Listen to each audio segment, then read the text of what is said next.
you 16 standalone books that I think need more recognition in the booktube community. If you're not quite sure why I am doing this video, I did a video on overrated books, and this was a huge part of my conversation. I won't go too much into that. If you want to see that video and you missed, I will leave it down in the doobly-doo below.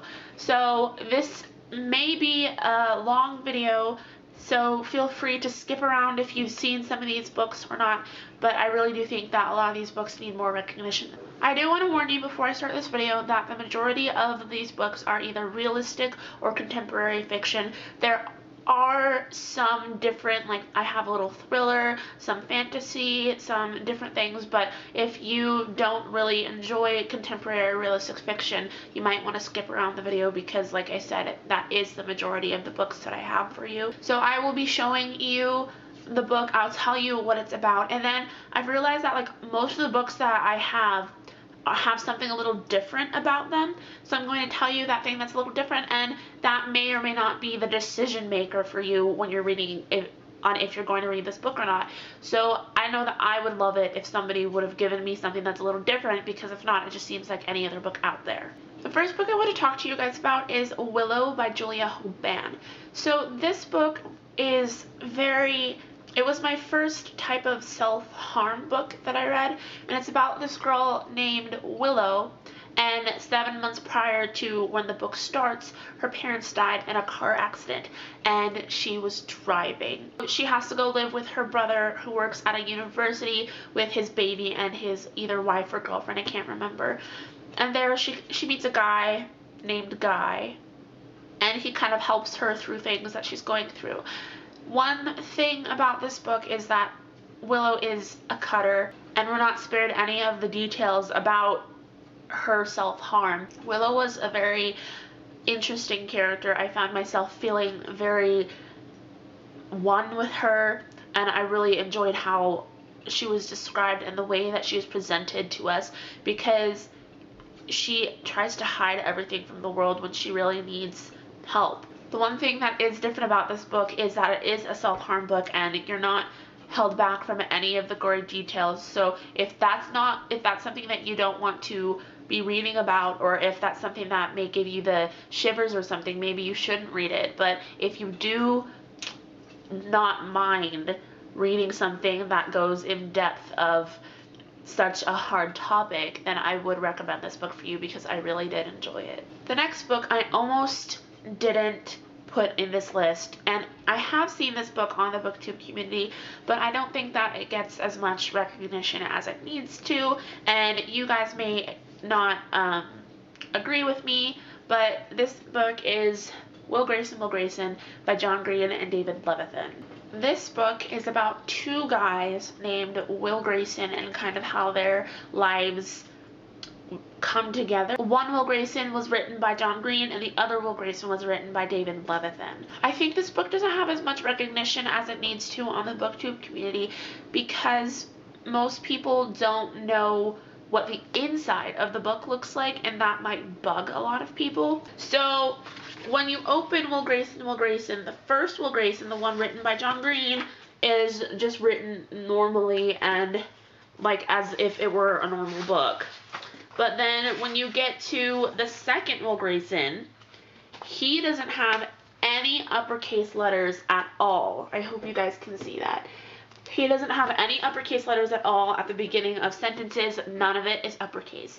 So, and I believe there's some grammar errors, and maybe he might even spell some things wrong, and that may get on someone's nerves. If you really like to catch those things with grammar and or spelling or capitalization, this may not be the book for you, because the second Will Grayson, his life is all lowercase. Another thing that I didn't know when I picked this book up is that it's an LGBT book, and I don't think that takes away from the story at all, but I know that some people don't feel comfortable reading about that. So if you're not comfortable with lowercase letters, or if you're not comfortable with an LGBT book, maybe this book won't be for you, but if you do like those kind of themes in your book, I really think that you guys would like this book, because it does touch on some hard topics that are really great. And another thing that some people don't talk about very often is the secondary characters.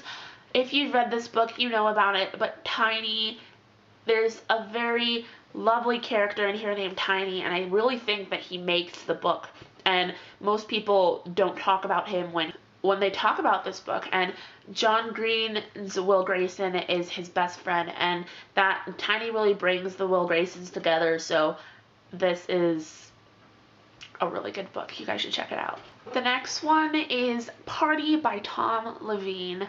And this book is unlike any book I have ever read before. In this book, you go to a party, and you start off the first chapter with a girl who isn't going to the party, and I think she meets some kids, and every different chapter is a different perspective or a different person. And I've never read a book where each chapter was a different person, and that was a really great way to show the party and for me to feel how everyone else was in this party. And it was really interesting to see it. But don't get me wrong, this is not just a party book. There are some themes that are touched that are very, such as racial discrimination and other things like that. So it is not a light and heavy book, but it is a fun one to read because of the way it is formatted. This book is definitely for people who would like to have a different experience with books. I really did enjoy this one, and I think that I think that a lot of you would probably like it too. The next book is Recovery Road by Blake Nelson. This one I haven't seen anywhere on the booktube community, and I really do think that it should get more recognition because it really is a good book.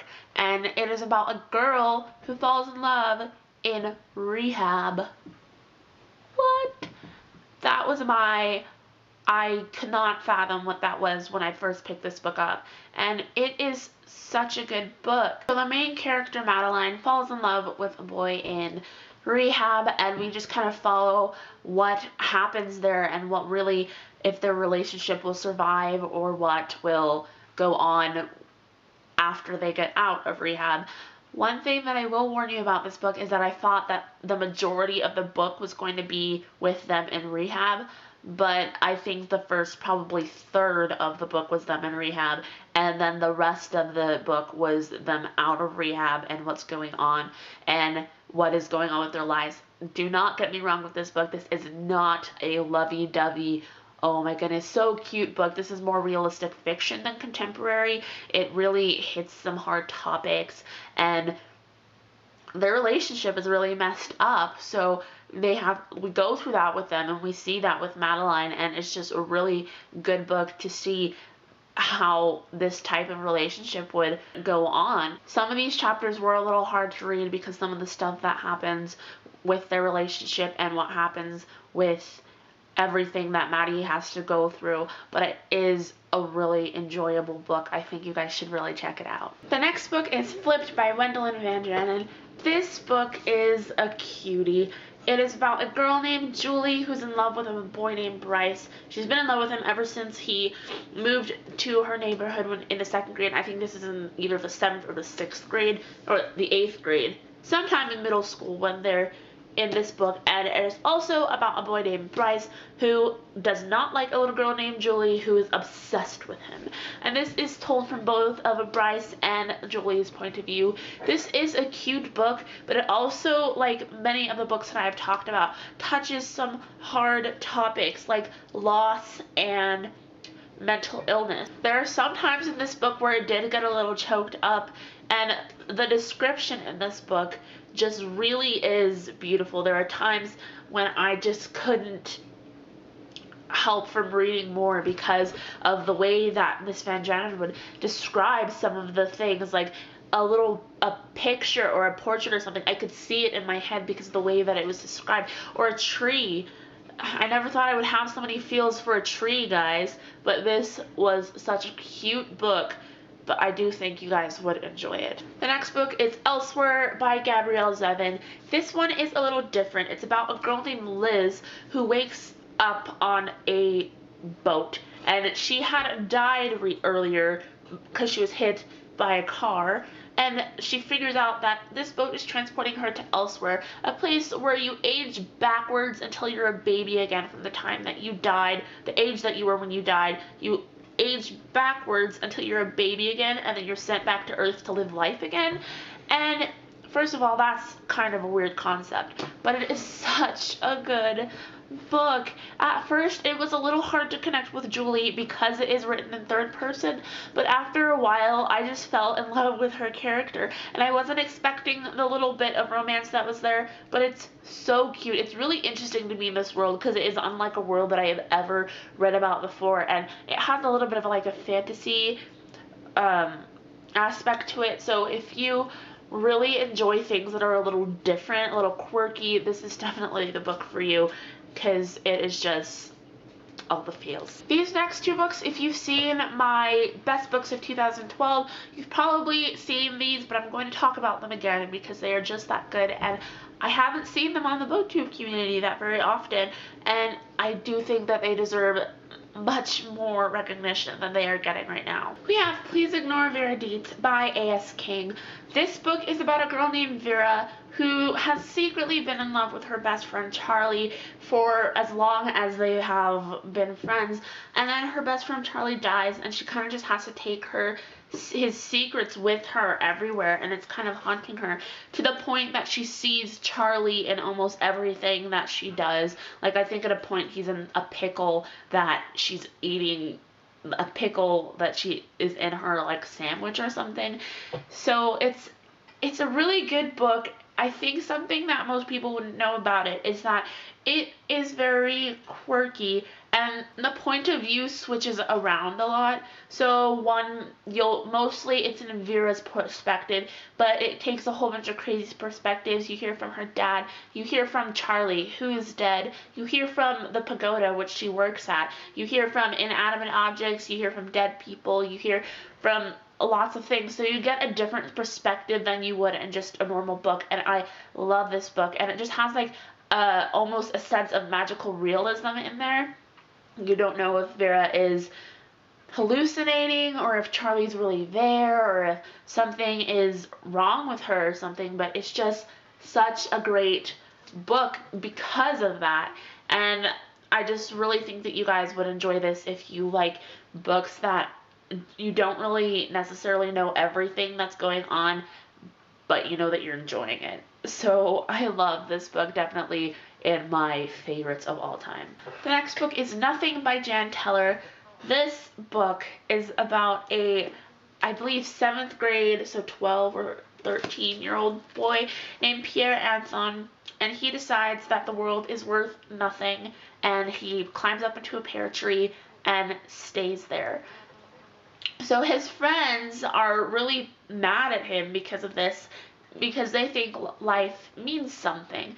So they decide to make a pile of meaning to show Pierre Anton that he's wrong.